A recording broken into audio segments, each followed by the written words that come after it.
অনুশীলনী 1.3 নাম্বার অঙ্ক। নিম্নে প্রদত্ত সংখ্যা দ্বয়ের মধ্যে কোনটি অন্যটির ডানে অবস্থিত তা সংখ্যা রেখায় দেখাও। 5 ক 2 এবং 9 এই দুইটি সংখ্যার মধ্যে কোন সংখ্যাটি অন্য সংখ্যাটির ডানে অবস্থিত এটা আমাদের দেখাতে হবে সংখ্যা রেখায়। এজন্য আমরা প্রথমে একটি সংখ্যা রেখা আঁকবো। প্রথমে স্কেল দিয়ে একটি লম্বা দাগ কাটবো, তারপর নির্দিষ্ট দূরত্বে ঘরগুলো কেটে নেব। যে কোনো একটি ঘরে আমরা 0 ধরতে পারি। আমরা এখানে 0 ধরলাম। আমরা চাইলে এই ঘরেও 0 ধরতে পারি বা এই দিকে একটা ঘর কেটে এখানেও 0 ধরতে পারি। তবে আমাদের নিয়মটা হচ্ছে আমরা সবসময় 0 এর ডান দিকটাকে ধনাত্মক ধরবো এবং 0 এর বাম দিকে সবসময় ঋণাত্মক ধরবো। অর্থাৎ 0 এর ডান দিকে সবসময় প্লাস চিহ্ন বসবে, প্রত্যেকটা সংখ্যাগুলোর আগে প্লাস চিহ্ন। এই জন্য এই 1 এর আগে একটি প্লাস, 2 এর আগে প্লাস চিহ্ন না বসালেও হয়। আমরা সবসময় একটা সংখ্যা থাকলে ধরে নেই তার আগে প্লাস আছে। আর বাঁ দিকের সংখ্যাগুলো সবসময় এভাবে মাইনাস বসাতে হবে। 1 এর আগে মাইনাস, 2 এর আগে মাইনাস, 3 এর আগে মাইনাস, এগুলো হচ্ছে ঋণাত্মক। এখানে যেহেতু দুটি সংখ্যাই ধনাত্মক তাই আমরা সংখ্যা রেখায় ধনাত্মক অংশটি দেখিয়েছি। 0 পরে 1 2 3 4 5 6 7 8 9। এখানে চেয়েছে এই দুইটি সংখ্যার মধ্যে কোন সংখ্যাটি অন্যটির ডানে অবস্থিত। তাহলে আমরা এখানে দেখতে পাচ্ছি এখানে এই যে 2 এবং এখানে 9, তাহলে 2 এর ডানে অবস্থিত হচ্ছে 9। তাহলে আমরা লিখতে পারি এখানে 9 সংখ্যাটি 2 এর ডানে অবস্থিত। 5 খ -3 এবং -8। আমরা যদি সংখ্যা রেখা আঁকাই তাহলে দেখতে পারবো এখানে -1, এখানে -2, এখানে -3। আমরা আমাদের প্রশ্নে যে -3 দেওয়া আছে সেই -3টা এখানে, এবং -8 কোথায় আমরা খুঁজে বের করি। -8 হচ্ছে এইখানে। তাহলে কোন সংখ্যাটি কোনটির ডানে অবস্থিত? এখানে -3 -8 এর ডান দিকে। এই জন্য আমরা এখানে লিখবো এখানে -3 সংখ্যাটি -8 এর ডানে অবস্থিত। 5 গ 0 এবং -1। এখানে একটি সংখ্যা রেখা আমরা আঁকাবো। একটি ঘর কেটে সেখানে 0 ধরে নেব এবং 0 ডান দিকে হবে ধনাত্মক আর বাঁ দিকে হবে ঋণাত্মক। যেহেতু মাইনাস হয়েছে 0 এবং -1, এটা কোন সংখ্যাটি কোনটির ডান দিকে। তাহলে আমরা দেখি যে -1 এখানে আর 0 ডান দিকে। তাহলে আমরা লিখতে পারি 0 সংখ্যাটি -1 এর ডানে অবস্থিত। 1.3 এর 5 ঘ এখানে আছে -11 এবং 10। আমরা একটি সংখ্যা রেখা আঁকাবো। যে কোনো একটি ঘরে আমরা 0 ধরে নেব। 0 ডান দিকে সব প্লাস চিহ্নগুলো থাকবে এবং বাঁ দিকে থাকবে মাইনাস চিহ্নগুলো। -11 এটা যেহেতু মাইনাস তাই আমরা যাব 0 বাঁদিকে। 0 বাঁদিকে এখানে আমরা -11 খুঁজে পেলাম। যেহেতু শুধু 10 এজন্য এটা হচ্ছে +10।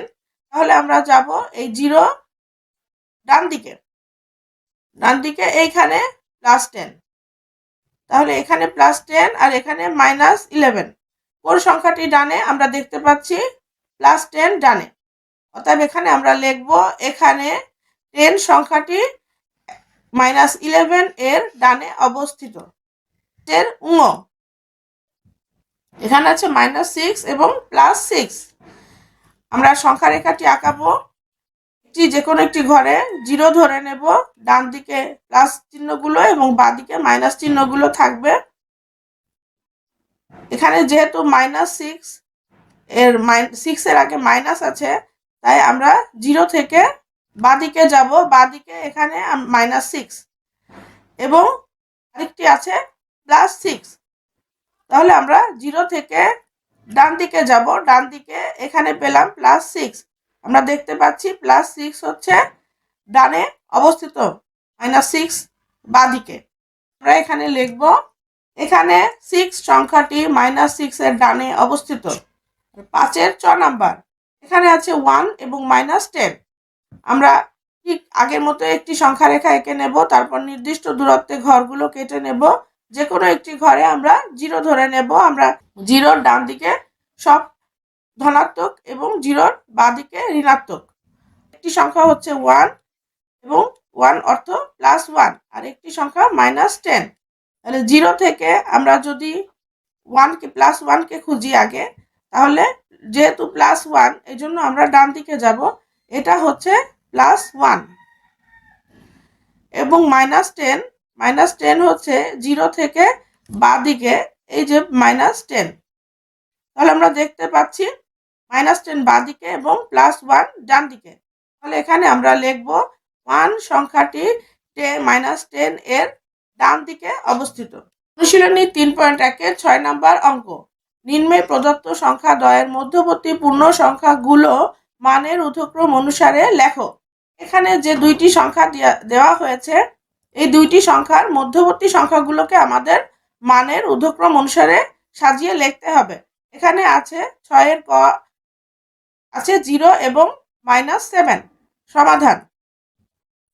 তাহলে 0 এবং -7 এর মধ্যবর্তী সংখ্যাগুলোকে মানের ঊর্ধ্বক্রম অনুসারে সাজালে আমরা পাই, আমরা এভাবে লিখব, ঊর্ধ্বক্রমে সাজিয়ে পাই 0 এবং -7টা আমরা লিখব না, আমরা -6 থেকে লেখা শুরু করব।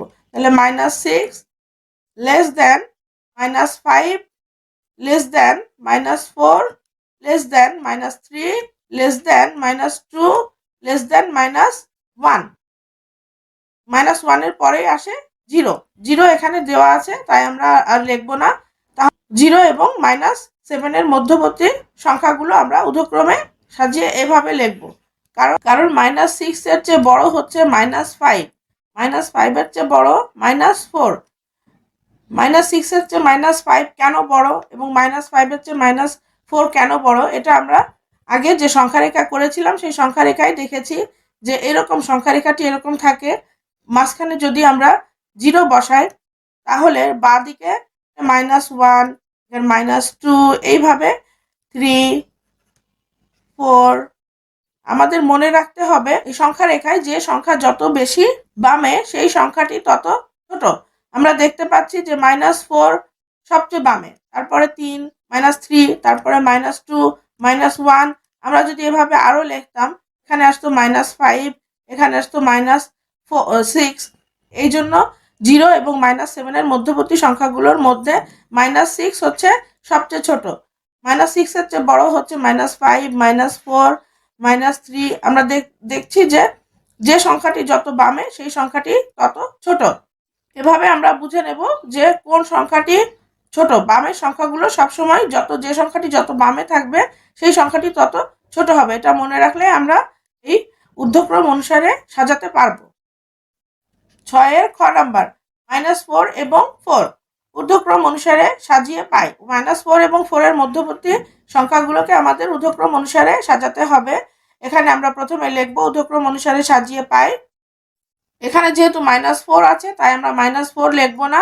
-4 হচ্ছে সংখ্যারেখায় যদি দেখি, তাহলে -4 থাকে সবচেয়ে বেশি বামে, আর -4টি এখানে দেওয়া আছে, তাই আমরা লিখব না এখানে -4 হচ্ছে সবচেয়ে ছোট। -4 এর চেয়ে আরেকটু বড় হচ্ছে -3, তার চেয়ে আরেকটু বড় -2, তার চেয়ে আরেকটু বড় -1। যেহেতু -4 সবচেয়ে বেশি বামে, তাই -4 সবচেয়ে ছোট। তাহলে আমরা এখানে লিখব, এখানে যেহেতু আছে -4 এবং +4 এর মধ্যবর্তী সংখ্যাগুলোকে আমাদের ঊর্ধ্বক্রমে সাজাতে হবে। ঊর্ধ্বক্রমে সাজিয়ে পাই -3 less than -2 less than -1, -1 less than 0, 0 less than 1, 1 less than 2, 2 less than 3। এভাবে আমরা ঊর্ধ্বক্রমে সাজাবো। -4 থেকে +4 এর মধ্যকার সংখ্যাগুলো। 6-এর গ, -4 এবং -15। -4 এবং -15 এর মধ্যবর্তী সংখ্যাগুলোকে আমরা ঊর্ধ্বক্রমে সাজাবো। ঊর্ধ্বক্রমে সাজিয়ে পাই -4 এবং -15। যেহেতু -15 আছে, তাই আমরা -15 লিখবো না। আমরা যদি সংখ্যা রেখায় আঁকাই, তাহলে -15 থাকবে সবচেয়ে বেশি বামে। -15 এর পরে প্রথম -15 এর ডান দিকে প্রথম যে সংখ্যাটি থাকবে সেটি হচ্ছে -14। তাই আমরা লিখবো -14, তারপর -14, তারপর লেস দেন -13, -12, -11, -10, -9, -8, -7, -6, -5। -4 আমরা লিখবো না, কারণ -4 এখানে দেওয়া আছে, এভাবেই আমরা -15 থেকে -4 এর মধ্যকার সংখ্যাগুলো ঊর্ধ্বক্রমে সাজিয়ে লিখব। 6 এর ঘ নাম্বার অঙ্ক -30 এবং -23। এখানে আমাদের -30 থেকে -23 এর মধ্যকার সংখ্যাগুলোকে মানের ঊর্ধ্বক্রমে সাজাতে হবে। আমরা প্রথমে লিখব মানের ঊর্ধ্বক্রমে সাজিয়ে পাই। আমরা যদি সংখ্যা রেখায় আঁকি তাহলে দেখতে পাবো যে -30 সর্ববামে থাকবে এই সংখ্যাগুলোর মধ্যে, তাই -30 প্রথমে লিখব, কিন্তু -30 এখানে লিখবো না, কারণ -30 প্রশ্নে দেওয়া আছে। -30 পরে যেটা বামে থাকবে সেটা হলো -29, তাই আমরা -29 থেকে লেখা শুরু করব।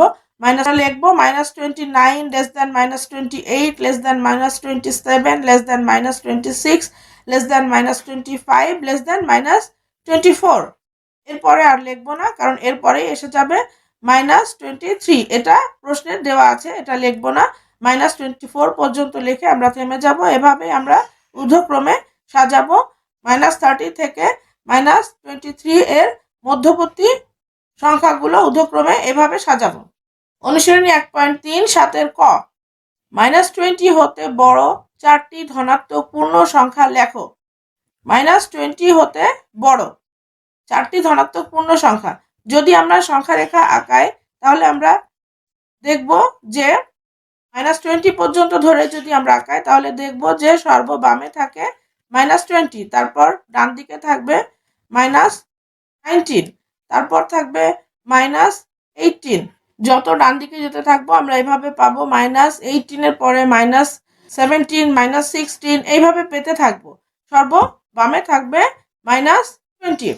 তাহলে -20 পরে -20 ডান দিকে প্রথম যে সংখ্যাটি থাকবে সেটি হচ্ছে -19।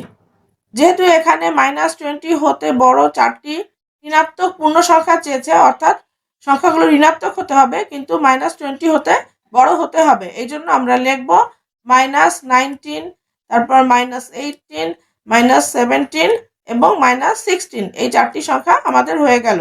এভাবে আমরা লিখব -20 থেকে বড় 4টি ঋণাত্মক পূর্ণ সংখ্যা সমান সমান এইভাবে লিখে ফেলবো। এর খ -10 হতে ছোট 4টি ঋণাত্মক পূর্ণ সংখ্যা লেখো।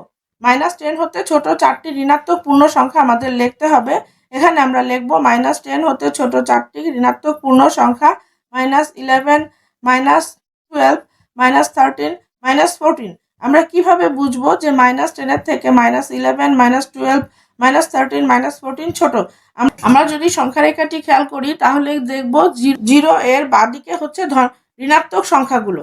আমাদের যেহেতু এখানে -10 হতে ছোট 4টি ঋণাত্মক পূর্ণ সংখ্যা লিখতে বলেছে, তাই আমরা 0 এর বাঁদিকে যাব।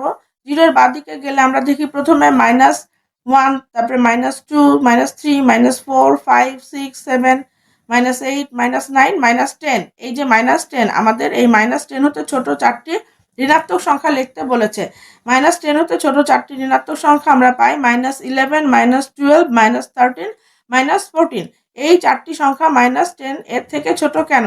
কারণ আমরা জানি সংখ্যা রেখায় যে সংখ্যাগুলো যত বামে থাকবে সেই সংখ্যাগুলো তত ছোট। এখানে -10 এর বামে আছে -11 -12, তাই এই 4টি সংখ্যা -10 এর থেকে ছোট ঋণাত্মক সংখ্যা। আর আমাদের যেহেতু -10 হতে 4টি ছোট ঋণাত্মক পূর্ণ সংখ্যা লিখতে বলেছে, তাই আমরা লিখব -10 হতে ছোট 4টি ঋণাত্মক পূর্ণ সংখ্যা -11 -12 -13 -14।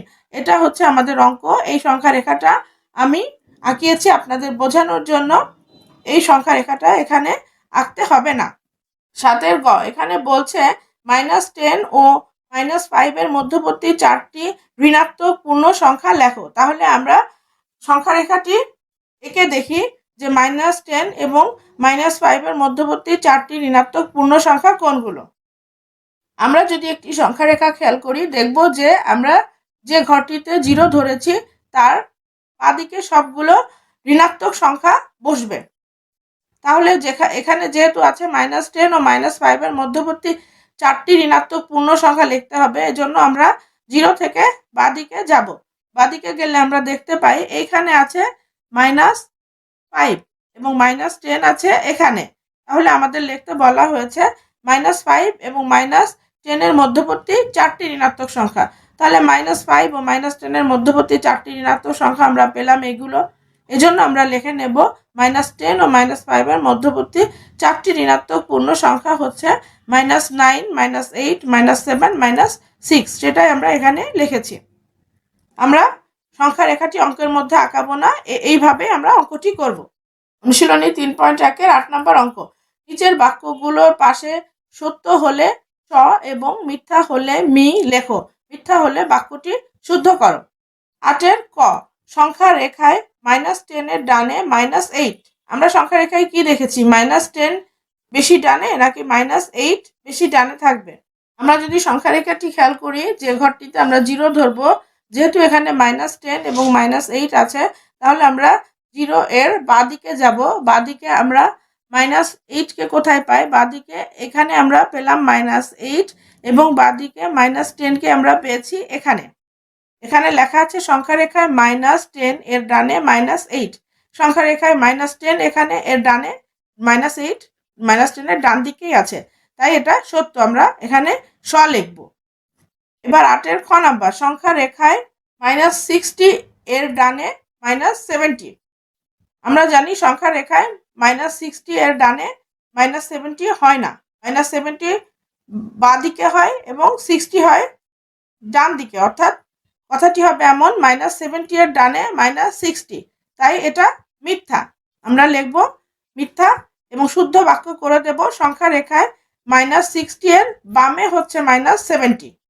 গ নাম্বার, সবচেয়ে ছোট ঋণাত্মক পূর্ণ সংখ্যা -1। এটা মিথ্যা। শুদ্ধ বাক্য হচ্ছে সবচেয়ে বড় ঋণাত্মক পূর্ণ সংখ্যা হলো -1। -1 কি সবচেয়ে ছোট? -1 সংখ্যা রেখা দেখলে আমরা বুঝতে পারবো। সেটা আমরা সংখ্যা রেখা দেখে আসি। সংখ্যা রেখায় আমরা যে ঘরটিতে 0 ধরবো তার ডান দিকে সবগুলো প্লাস, এখানে +1, +2, +3 এবং বাঁদিকে -1, -2, -3। আমরা জানি যে সংখ্যা রেখায় যে সংখ্যাটি যত বামে সেই সংখ্যাটি তত ছোট। তাহলে এখানে ঋণাত্মক সংখ্যাগুলো শুরু হয়েছে -1 থেকে। তাহলে -1 সবার প্রথমে, তার বাঁদিকে -2, তার বাঁদিকে -3, এভাবে যতগুলো ঋণাত্মক সংখ্যা আসবে সবই -1 এর বাঁদিকেই যাবে। তাহলে আমরা ধরে নেব যে -1ই হচ্ছে ঋণাত্মক সংখ্যার মধ্যে সবচেয়ে বড়। তাই আমরা লিখব শুদ্ধ বাক্য হিসেবে সবচেয়ে বড় ঋণাত্মক পূর্ণ সংখ্যা হলো -1। সবচেয়ে ছোট ঋণাত্মক পূর্ণ সংখ্যা -1, এটা মিথ্যা। ঘ, -20 এর চেয়ে -26 বড়। কথাটি মিথ্যা। শুদ্ধ হবে -20 এর চেয়ে -26 ছোট। কারণ আমরা যদি সংখ্যা রেখা খেয়াল করি, দেখি, তাহলে দেখব যে -20 এর চেয়ে -26 আরো বাঁ দিকে থাকে। এই জন্য -26 ছোট এবং -20 বড়। আজকের মতো এখানেই শেষ।